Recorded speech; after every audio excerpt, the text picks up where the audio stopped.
Welcome to our Beginner English podcast. Today, we're talking about one of the most essential skills, telling and asking the time. Emma, why do you think knowing how to talk about time is so important for daily life? Great question. Time helps us organize our day, like when to wake up, go to school, or meet friends. Without clear time expressions, it's easy to feel lost or miss important events. Even simple phrases can keep your day running smoothly. Exactly, and as we move forward, we'll see how asking and answering about time can help learners feel more confident in conversations, especially when planning routines. Let's dive into the basics together. Before we get into asking the time, let's start with some important vocabulary. Emma, could you explain the difference between a clock and a watch? Sure. A clock is usually bigger and hangs on a wall or sits on a desk, while a watch is something you wear on your wrist. Both show the current hour, but people often check watches when they're on the go. That's helpful. We also have words like hour, minute, and second. How do these units work together to tell time? There are 60 seconds in a minute and 60 minutes in an hour. Clocks show these units with hands or numbers, and understanding them lets you read both digital and analog clocks accurately. Now let's talk about common time expressions.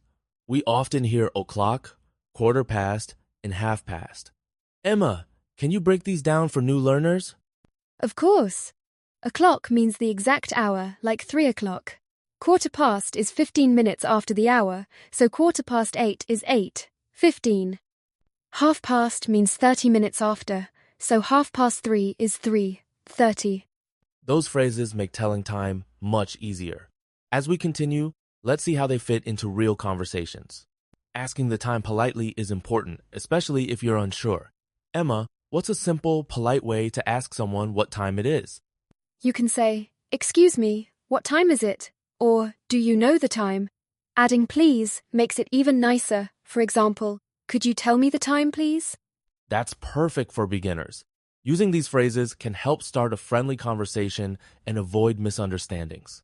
Once someone asks you the time, it's important to answer clearly. Emma, could you give some examples of how to respond accurately? Absolutely. You might say, "It's 10 o'clock, it's 9:15, or it's 2:30. For more precision, you can say, "It's 8:25. Clarity helps everyone stay on schedule. That's great. Precise answers also show respect for others' time, which is valuable in any culture.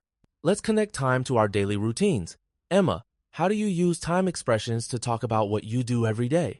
I use simple sentences like, "I wake up at 7 a.m., I eat lunch at 1 p.m., or "My class starts at 10 o'clock. Mentioning times makes my routine easy to follow for others. That's a practical way to organize your day and share your schedule with friends or teachers. Some words describe special times of day, like noon and midnight. Emma, can you explain these terms and when we use morning or evening? Noon means 12:00 p.m., the middle of the day. Midnight is 12:00 a.m., the start of a new day. Morning is usually from 6 a.m. To noon, afternoon is from noon to 6 p.m., and evening is after that, until bedtime. Those words add more detail to our routines. Next, let's look at how grammar fits into talking about time. To describe routines, we use the present simple tense. Emma, could you give a few examples of this tense with time expressions? Sure. For example, I go to bed at 10 p.m. He leaves for work at 8 o'clock. Or, they play soccer at 5 p.m. The present simple is perfect for repeated actions or schedules. That's right. Using the present simple helps you sound natural and clear when sharing your plans. Pronunciation can make a big difference when talking about time. Emma, what tips do you have for saying times, like quarter past or half past, clearly? Speak slowly and stress the important words. 8:15 or 3:30. Practicing in front of a mirror can help. Also, listen to native speakers and repeat after them for better accuracy. Great advice. Focusing on clear pronunciation will boost both your confidence and understanding. Now it's time for our speaking challenge. Emma, can you give an example of 5 things you do every day and what time you do them? Of course. I wake up at 7 a.m., eat breakfast at 7:30, start class at 9 o'clock, have lunch at 1 p.m., and go to bed at 10 p.m. Practicing this helps me remember both time expressions and routine vocabulary. Listeners, try saying your own schedule out loud. This is a great way to practice and build your speaking skills. As we wrap up, let's talk about why time skills matter beyond the classroom.